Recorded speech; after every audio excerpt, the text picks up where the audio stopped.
साथीहरु हामीले चाहिँ यहाँ लसुन रोप्नुको लागि यो चाहिँ बेरा बानेको हो। यसरी बेरा बानेको हो यहाँसम्म। अनि यहाँ चाहिँ नेट लगाएको। यहाँ चाहिँ आमाले बान्नु हुँदैछ रस्सीले ठक ठक्दै जुगाड गर्दै यसरी। अब यसमा चाहिँ हामी लसुन रोप्ने हो साथीहरु। अब चाहिँ यसलाई खन्नु पर्ने छ, मल लगाउनु छ अनि देखाउँछु तपाईहरुलाई पछि। साथीहरु लसुन रोप्नुको लागि चाहिँ खन्नु पर्यो बगान। अब साथीहरु मैले यहाँ बारी चाहिँ खनिसकेको छु उता तक। तर यो खनेर भएको छैन साथीहरु, किनकि यो माटो बहुत साह्रो छ त। अझै खेप खन्नुपर्छ होला। थाकेर मेरो पुरा अवशेषै भएको छ के। साथीहरु गुड मर्निङ सबैजनालाई। यो चाहिँ नेक्स्ट डे हो के। अनि यहाँ चाहिँ मैले मल पुरै लगाइसकेको थिएँ त। अनि यहाँ फट्टै दादा आउनु भएछ हो। मैले पुरा थाकेर मल पुगेर दादा यहाँ डेङ बनाइदिनु न भनेको के।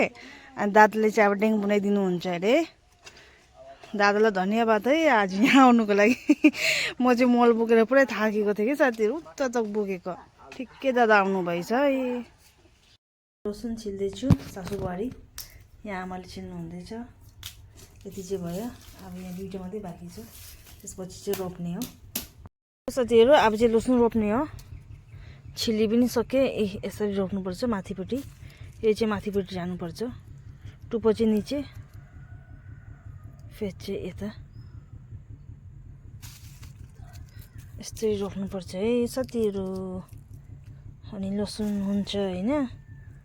सरी पातला भएन, बाक्लो भयो। खै कसरी रोप्ने, बाक्लै रोपौँ। पातला त मजा आउन नि त नि, निक्लिन्न पनि होला।